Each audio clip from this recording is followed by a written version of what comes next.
Ingat tak dulu saya ada buat video pasal wall divider ni? Untuk lekatkan tapak dia dekat tiles, saya gunakan gam silikon. Dan sekarang saya nak cabut semula. Dan masalah utama akan ada kesan silikon dekat kita punya tiles. Benda pertama kita kena buat adalah buang menggunakan pisau ataupun scraper blade. Dia akan jadi macam ni. Ini silikon yang kasar lah, tapi still ada bekas-bekas yang halus-halus kat situ. Kita gunakan pisau atau scraper tadi untuk kikis balance yang halus-halus tu. Ini kena spend masa sikit lah Kita tonyo. Tengok tu, dia keluar yang halus tu.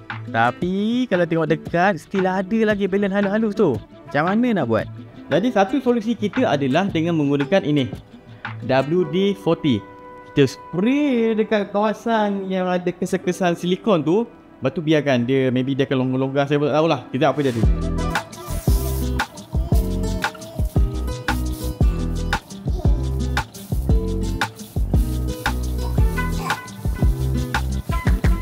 Saya gunakan tisu untuk ratakan WD-40 ni pada keseluruhan tempat yang ada gam silikon tu. Ini saya tak sental tau, saya just ratakan je supaya semua tempat kena. Lepas dah 20 minit lebih kurang macam tu, ambil span, kita gosok je, kita sental, cuba tengok dia tertanggal tak yang kesan-kesan nipis silikon tu. Saya gunakan bahagian kasar span ni dan sental. Masa menggosok ni, korang boleh rasa dia punya beza tempat yang ada silikon dengan tak ada. Contoh kat situ nampak tak kesan lain-lain tu kan, ada kesan silikon halus tu. Saya akan sental sampai rasa licin dan tengok balik. Nampak? Kan dah cantik tu.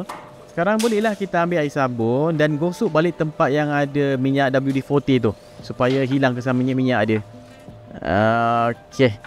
Dah habis cover semua tempat, kita akan ambil tisu pula. Ini nak bagi pastikan minyak semua hilang dan kering. Okey. Minyak pun dah tak ada. Okey lah. Ni kira consider video quick tip.